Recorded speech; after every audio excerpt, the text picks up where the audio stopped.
Welcome to hashtag parenting Friday. हमारे last video के बाद I received one of the query from one of the parent which I felt is an important topic of this parenting journey. तो ये topic है criticism is good और not, यानी बच्चों को डांटना सही है या गलत है। आजकल के पेरेंट्स या हम सभी को ये एक मन में डाउट रहता है कि बच्चों को डांटना रियली ज़रूरी है या नहीं है, या डांटना ही इज द ओनली सॉल्यूशन कि जिससे हम लोग बच्चों का बिहेवियर चेंज कर सकते हैं।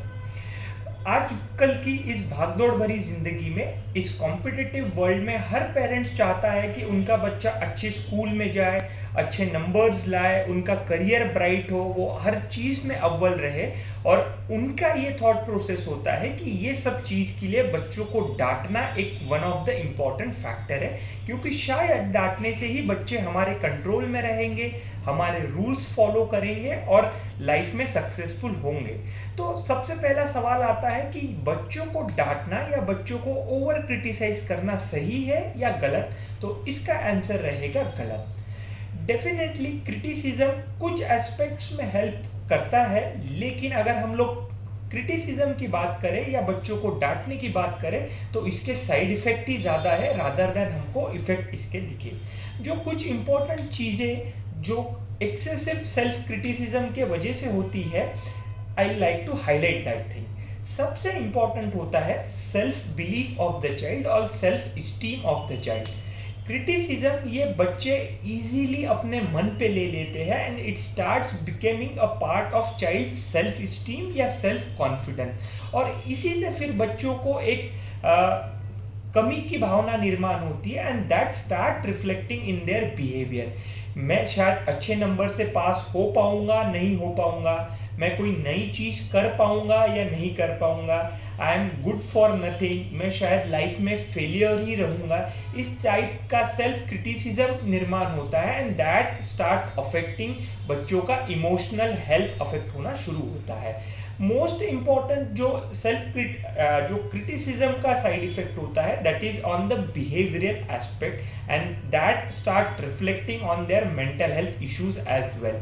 बहुत से बार एक्सेसिव क्रिटिसिज्म के चलते हम लोग देखते हैं कि हमारे बच्चे सहम जाते हैं, दे स्टार्ट रिमेनिंग अलूफ, वो विड्रॉन रहने लगते हैं, एक्सेसिव चिड़चिड़ापन हो जाता है, वो किसी के साथ घुलना मिलना पसंद नहीं करते, अकेला रहना पसंद करते हैं, अग्रेसिव हो जाते हैं, टेम्पर टैंट्रम इश्यूज बढ़ जाते हैं, और ये फिर कहीं ना कहीं पे मेंटल डिसऑर्डर में इसका रूपांतर होता है, चाहे वो एंजाइटी डिसऑर्डर हो, चाहे वो डिप्रेसिव डिसऑर्डर्स हो, या चाहे वो पैनिक डिसऑर्डर्स हो।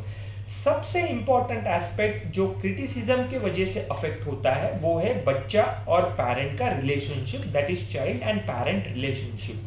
हर कोई पेरेंट चाहता है कि उनके बच्चों के साथ एक फ्रेंडली रिलेशनशिप में वो रहे, बच्चे अपनी हर बात पेरेंट के साथ शेयर करें, लेकिन एक्सेसिव क्रिटिसिज्म या एक्सेसिव डांटने के वजह से ये चीज़ अफेक्ट होना शुरू होती है, और फिर इसी का रूपांतर चाहे आर्ग्यूमेंट्स में हो, चाहे टैंट्रम्स में हो, चाहे चिड़चिड़ेपन में हो, वो हमको एक रिलेशनशिप में देखने मिलता है and it starts affecting the overall relationship का जो एक इम्पोर्टेंस रहता है वो अफेक्ट होना शुरू होता है।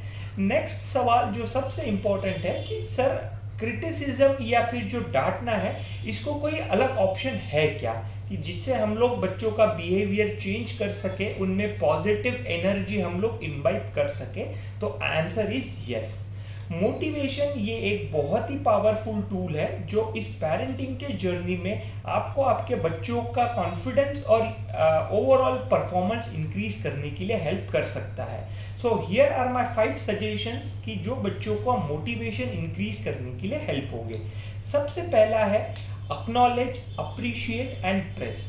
जैसे मैंने आपको बताया कि इट इज़ नॉट लाइक कि बच्चे अपने लाइफ टाइम में बहुत सारी चीज़ें करते हैं, some are good at academics, some are good at extracurricular activities, some are good at other activities. So we should utilize this time to acknowledge them, appreciate them and praise them.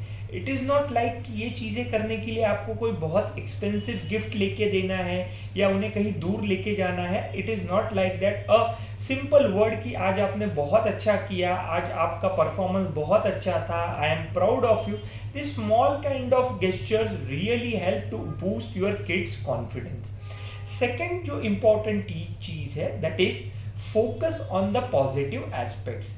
जैसे हम सब लोग जानते हैं कि बच्चों में, हर बच्चे में अपना एक पॉजिटिव स्ट्रेंथ होती है, हर बच्चे में एक पॉजिटिव कैपेसिटी होती है. And if we try to increase that positivity, if we try to motivate them for doing this positive activity, then it starts reflecting in their overall behaviour. और ये चीज़ बच्चों के लिए नहीं, हम बड़ों के लिए भी लागू होती है. अगर हम कोई काम करते हैं and if we get appreciation, if we get praise from someone, तो वो हमारे उस काम में के साथ साथ हमारे दूसरे एस्पेक्ट में भी रिफ्लेक्ट होता है. And it overall increases our performance as well as it overall increases our confidence to do things in more better veg.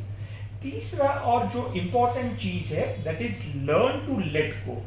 हम पेरेंट्स को ये चीज़ समझना बहुत ज़रूरी है कि कोई भी दो बच्चे सेम नहीं होते हैं, चाहे फिर वो सिबलिंग्स हो या दो अलग अलग बच्चे हो. हर बच्चे का अपना एक पॉजिटिव स्किल होता है, हर बच्चे की अपनी एक स्ट्रेंथ होती है और उसी तरह हर बच्चे की अपनी एक वीकनेस होती है. तो we have to accept this fact कि हर बच्चा हर क्षेत्र में या हर एरिया में नहीं बढ़ सकता है. Some might be good at academics, some might be good at extracurricular, some might be good at sports, and we have to support the things कि जिसमें बच्चा अच्छा है. फोर्थ जो चीज़ है that is focus on their strengths. बचपन से ही हम लोग एज अ पेरेंट हमें पता होता है कि हमारे बच्चे का पॉजिटिव या स्ट्रेंथ वाला एस्पेक्ट क्या है. हम आज जब सोचते हैं तो हम लोग बहुत क्रिकेटर्स को देखते हैं, बहुत स्टार्स को देखते हैं, बहुत स्पोर्ट्स पर्सन को देखते हैं, बहुत सारे डांसर्स को देखते हैं, सेलिब्रिटीज़ को देखते हैं. लेकिन इनके साथ साथ हम एक चीज़ भूल जाते हैं कि इनके पेरेंट्स ने they have identified their skill at the earliest और उन्होंने ये बच्चे के स्किल को दबाया नहीं. They have supported them throughout their journey और उसी का रिजल्ट आज हमें देखने मिलता है. तो definitely focus on the strength of your kid. जो चीज़ में वो अच्छा है, जब आपको इस चीज़ पता है तो motivate them to do better in that thing. और वो ही मोटिवेशन उनको एक अच्छा सक्सेसफुल करियर बनाने के लिए और लाइफ में आगे बढ़ने के लिए हेल्प करेगा. And fifth most important is think of multiple solutions. बहुत बार हम लोग सोचते हैं कि सिर्फ डांटना या criticism is the only option left with us और हम लोग वहां पे स्टक हो जाते हैं. लेकिन एक प्रॉब्लम को सॉल्व करने का या एक बिहेवियर को चेंज करने के बहुत सारे तरीके हो सकते हैं. And just giving a thought for it can change the accepted behaviour. और इस चीज़ के लिए ऐसा नहीं है या आपको कुछ बहुत अलग सा करना है. It can be a simple outing. आप बच्चे के साथ थोड़ा टाइम, क्वालिटी टाइम स्पेंड करेंगे तो that might help. Going for a normal ice cream, going for a place जो आपके बच्चे को पसंद हो, having a normal good quality conversation can help to resolve whatever the problematic behaviour is there. इसी तरीके के नए नए पेरेंटिंग के टिप्स को लेके इंफॉर्मेटिव वीडियो के साथ हम हाजिर होंगे. Keep following us on various social media handles that is on Facebook, Twitter, Instagram and YouTube. Thank you.